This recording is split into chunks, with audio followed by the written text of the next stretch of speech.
సంధ్య వెలుగు మొదటి భాగం. రచన దంటు కనకదుర్గ గారు. హలో, భార్గవి ఆంటీ ఉన్నారా? నేనే భార్గవిని మాట్లాడుతున్నాను. ఎవరు? పద్మప్రియనా ఆంటీ? ప్రియా, చెప్పమ్మా. ఆంటీ, మా అమ్మ మీ ఇంటికి వచ్చిందా? అక్కడుందా? ప్రియ కంఠం మామూలుగా లేదు. ప్రమోద రాలేదే, ఏ ఇంట్లో లేదా? పొద్దున్న 11ంటికి ఓ సూట్ కేసుతో బయటికి వెళ్ళిందంట, ఇంతవరకు రాలేదు. ఎవరన్నా చెప్పిందా అమ్మా? దగ్గర చుట్టాలకు ఫోన్ చేసావా? ఎవరింటికైనా వెళ్ళిందేమో. సాయంత్రం ఆఫీస్ నుంచి వచ్చిన దగ్గర నుంచి అర్థం చేసుకుంటారనుకున్న వాళ్ళందరికీ కూడా ఫోన్ చేశాను ఆంటీ. 9 అయిపోయింది, ఇంకా రాకపోతేను. ప్రియ కంఠం వణుకుతోంది. మీ మావయ్య వాళ్ళ ఊరు వెళ్ళిందేమో కనుక్కున్నావా? వాళ్ళు ఎప్పుడూ ఫోన్లు కూడా చేయరు, అక్కడికి ఎందుకు వెళ్తుంది ఆంటీ? అక్కయ్యకి ఫోన్ చేసావా? అక్కడికి ఏమైనా వెళ్ళిందా ఇవాళ? మొట్టమొదట అక్కయ్యకే ఫోన్ చేశాను ఆంటీ. వెంటనే పిల్లలు తీసుకుని ఇక్కడికి వచ్చేసింది. తను కంగారు పడుతోంది. మరి పోలీస్ రిపోర్ట్ ఇచ్చారా? తను సూట్ కేసు తీసుకువెళ్ళినప్పుడు రిపోర్ట్ చేయడం బాగుంటుందా ఆంటీ? అనవసరంగా గొడవ చేసుకోవడం అవుతుందేమో. నువ్వేం కంగారు పడకు ప్రియా, నేను పొద్దున్నే వస్తాను. అప్పటికేమైనా తెలుస్తుందేమో. నాన్న ఏమంటున్నారు? నాన్న కూడా కంగారు పడుతున్నారు, తనకేం చెప్పలేదట. సరే, ధైర్యంగా ఉండండి, ఏం కాదు, నేను వస్తాను. అన్నం సహించలేదు భార్గవికి. ఏదో తిన్నాను అనిపించి లేచింది. రూమ్లోనే కాసేపు పచారులు చేసి పక్క మీద వాలింది. ఏం చేసినా ఆలోచనలు ఆగటం లేదు. అయినా ప్రమోద ఎక్కడికి వెళ్ళుంటుంది?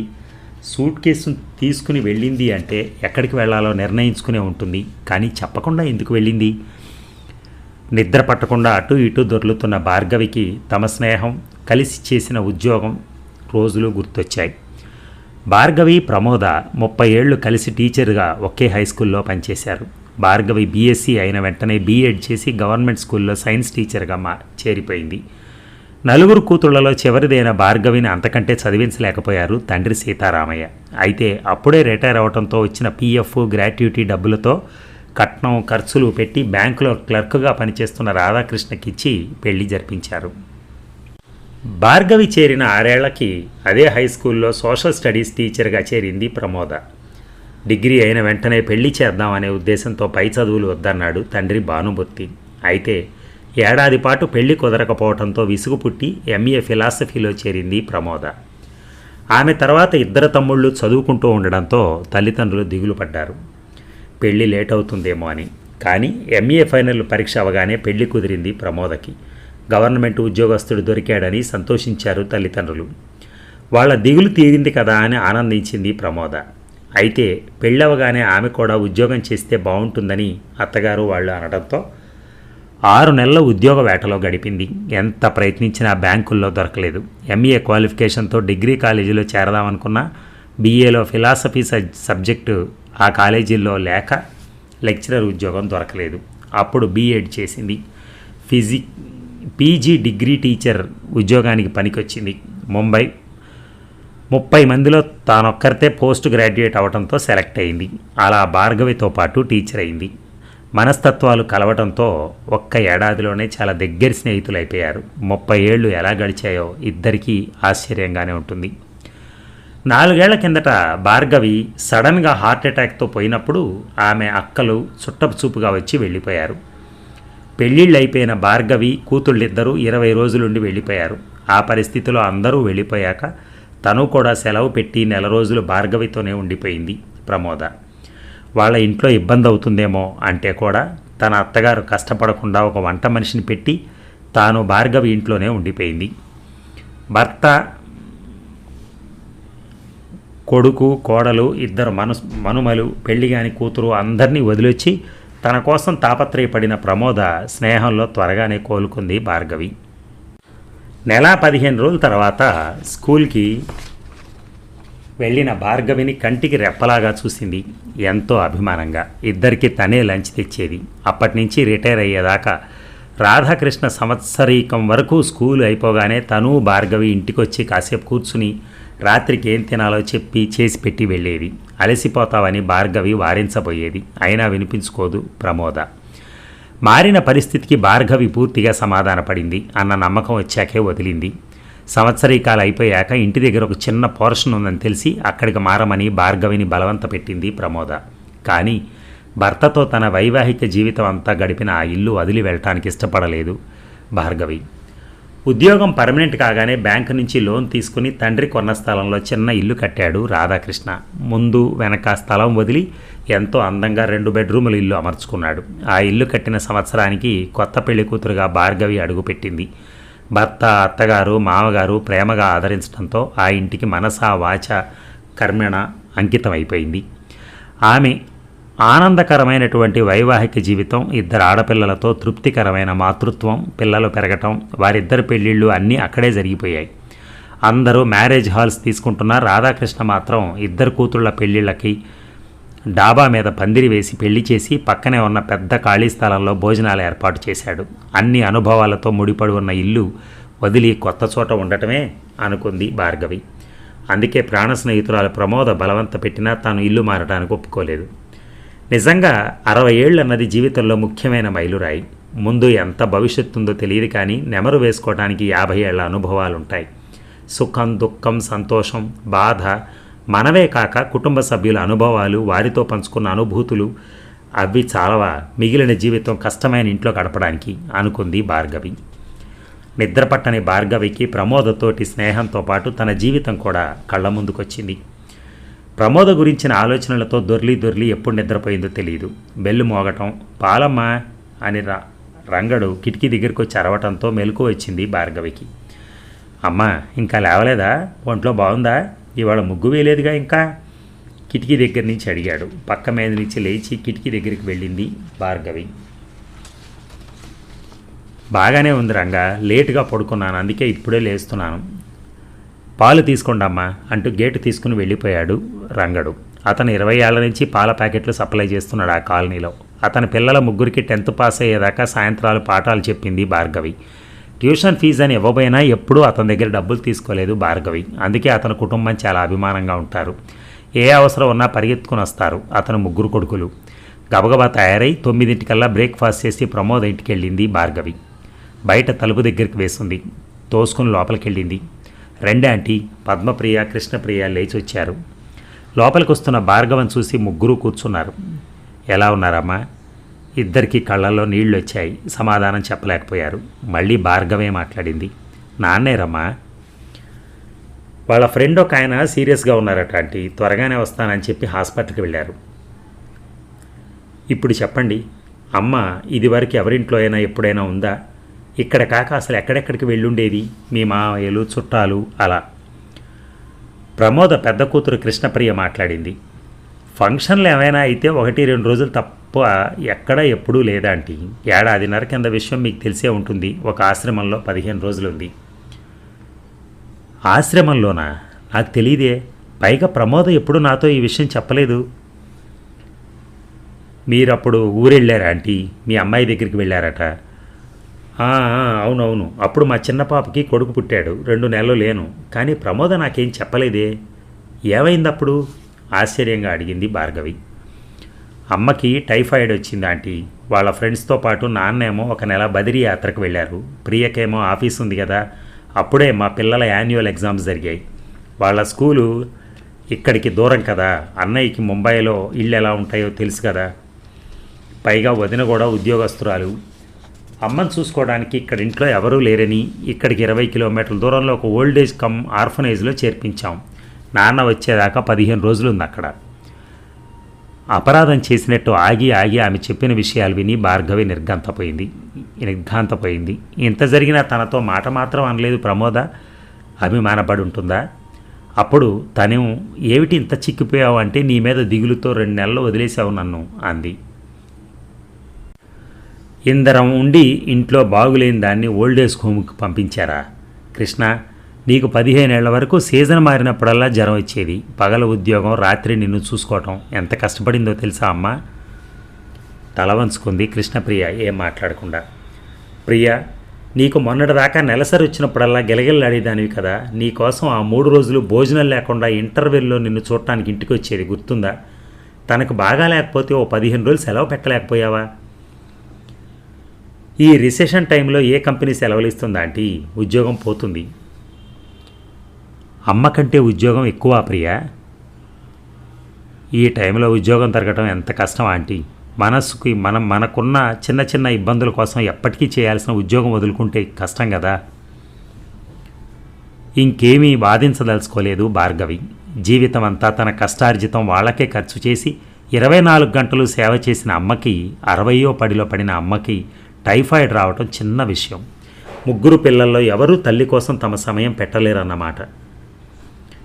ఆ ఆశ్రమం అడ్రస్ నాకు ఇస్తారా? ఇప్పుడే రాసిస్తాను ఆంటీ. అక్కడికి వెళ్ళి ఉంటుందంటారా? ఏమో, నేను చూసి వచ్చి చెప్తాను. దూరం కదా, అక్కడికి వెళ్ళటానికి మీకు టైములు ఉండవు. పద్మప్రియ ఇచ్చిన అడ్రస్ తీసుకుని ఇంటికి వచ్చేసింది భార్గవి. భోజనం చేసి రంగడి చిన్న కొడుకుని తీసుకుని ట్యాక్సీలో ఆశ్రమం అడ్రస్ వెతుక్కుంటూ వెళ్ళింది. 4:30 అవుతుంటే ప్రేమ సదనం అని బోర్డు ఉన్న కాంపౌండ్లోకి వెళ్ళింది ట్యాక్సీ. లోపలికి వెళ్ళింది భార్గవి. ఎవరు కావాలండి? లేత నీలవ రంగు చీర కట్టుకుని మెడలో బ్యాడ్జి పెట్టుకున్న అమ్మాయి అడిగింది.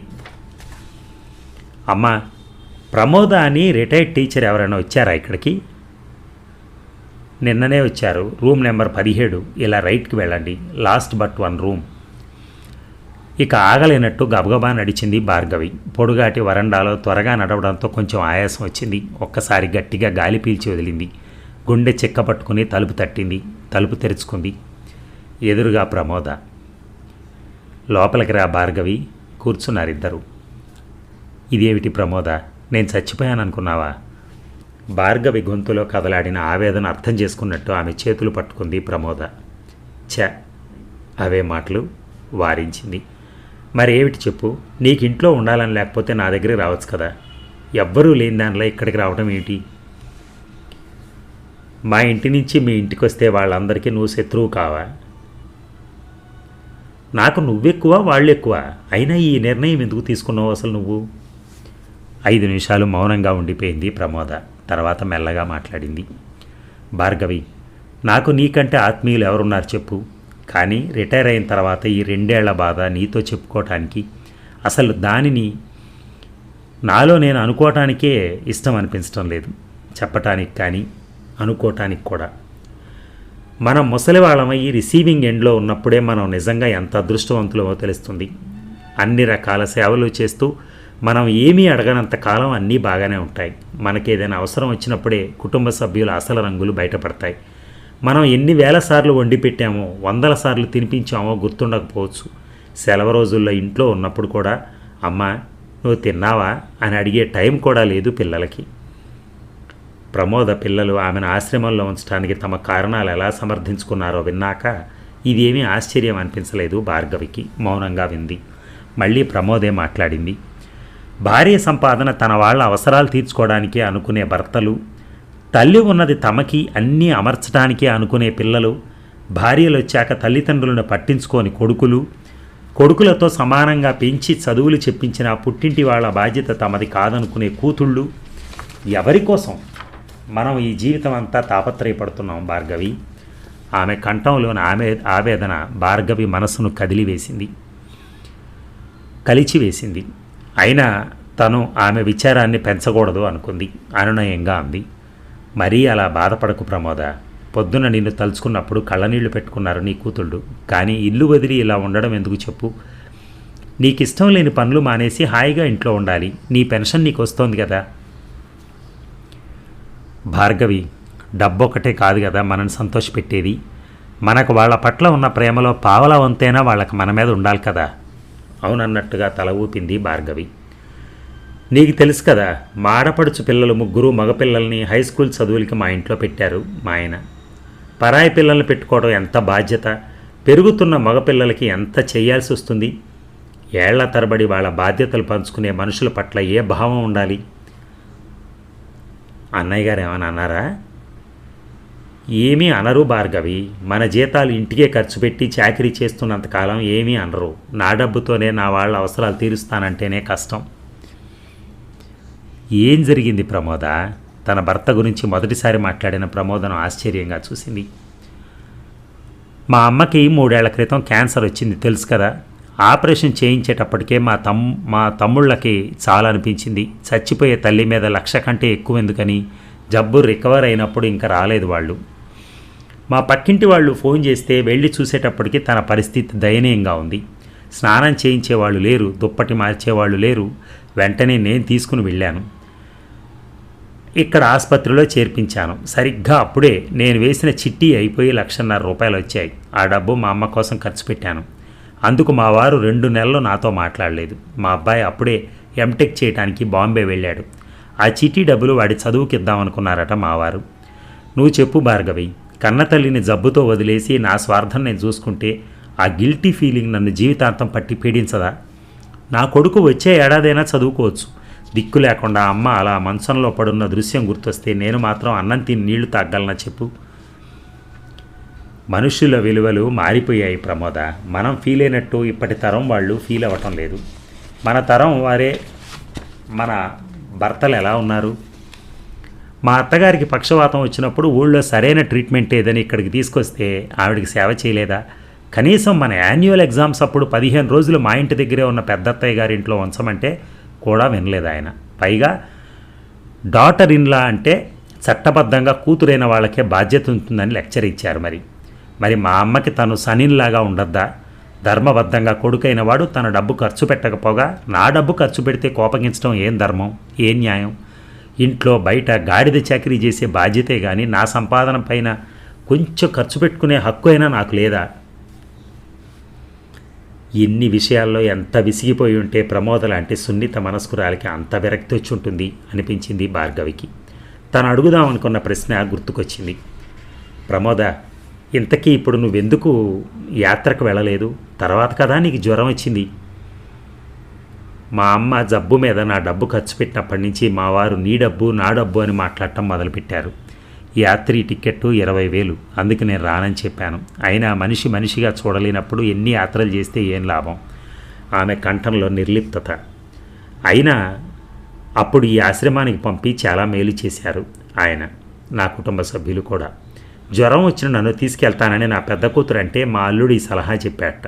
మా అమ్మ విషయంలో నేను చూపించినంత చొరవ, చూపించేంత ప్రేమ నా కూతురికి లేకపోయింది.